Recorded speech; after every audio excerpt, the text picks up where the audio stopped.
मंगलवार व्रत कथा।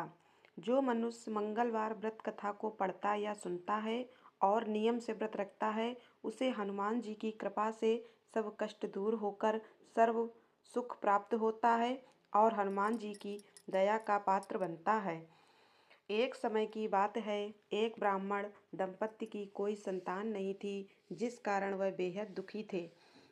एक समय ब्राह्मण वन में हनुमान जी की पूजा के लिए गया। वहां उसने पूजा के साथ महावीर जी से एक पुत्र की कामना की। घर पर उसकी स्त्री भी पुत्र की प्राप्ति के लिए मंगलवार का व्रत करती थी। वह मंगलवार के दिन व्रत के अंत में हनुमान जी को भोग लगाकर ही भोजन करती थी। एक बार व्रत के दिन ब्राह्मणी न भोजन बना पाई और न ही हनुमान जी को भोग लगा सकी। उसने प्रण किया कि वह अगले मंगलवार को हनुमान जी को भोग लगाकर ही भोजन करेगी। वह भूखी प्यासी 6 दिन तक पड़ी रही। मंगलवार के दिन वह बेहोश हो गई। हनुमान जी की उसकी निष्ठा और लगन को देखकर प्रसन्न हुए। उन्होंने आशीर्वाद स्वरूप ब्राह्मणी को एक पुत्र दिया और कहा कि यह तुम्हारी बहुत सेवा करेगा।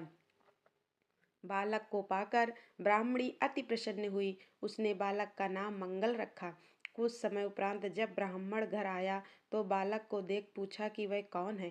पत्नी बोली कि मंगलवार व्रत से प्रसन्न होकर हनुमान जी ने उसे यह बालक दिया है। ब्राह्मण को अपनी पत्नी की बात पर विश्वास नहीं हुआ। एक दिन मौका देख ब्राह्मण ने बालक को कुएं में गिरा दिया। घर पर लौटने पर ब्राह्मणी ने पूछा कि मंगल कहाँ है। तभी पीछे से मंगल मुस्कुराकर आ गया। उसे वापस देखकर ब्राह्मण आश्चर्यचकित रह गया। रात को हनुमान जी ने उसे सपने में दर्शन दिए और बताया कि यह पुत्र उसे उन्होंने ही दिया है। ब्राह्मण सत्य जानकर बहुत खुश हुआ। इसके बाद ब्राह्मण दंपत्ति प्रत्येक मंगलवार को व्रत रखने लगे। जो मनुष्य मंगलवार व्रत का कथा को पढ़ता है या सुनता है और नियम से व्रत रखता है, उसे हनुमान जी की कृपा से सब कष्ट दूर होकर सर्वगुण संपन्न होता है और उसकी सभी मनोकामनाएं पूरी होती हैं।